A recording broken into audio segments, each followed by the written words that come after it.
kunwari galit ka nung una, tapos di ka na kinukulit, hinahanap-hanap mo na.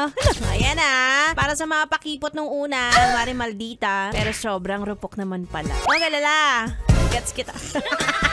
Aminin nyo, lahat ng mga maldita dyan. Pero maganda, oo, tayo yan.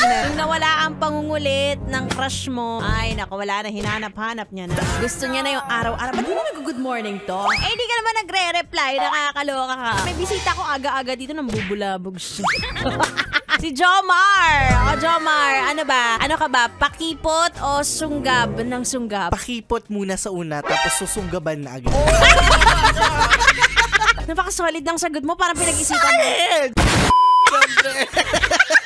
Nakakaloka. O ayan, kayo din, mga yes friend ko dyan aminin ninyo kung pakipot kayo or talagang sunggab kayo ng sunggab na kapag may lumapit, ay, akin na to. Pero okay lang magpakipot kasi nga naman, kailangan yung kilalanin lumalapit sa inyo, diba?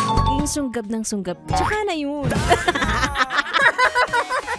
Napayes ka ba sa napanood mo, yes friend? Alam mo na ang gagawin mo, Hit like and subscribe. And click the notification bell para ma-update ka namin. Kung gusto mo, mag-comment ka pa. Hindi ka namin iisnabin. Go, yes, friend!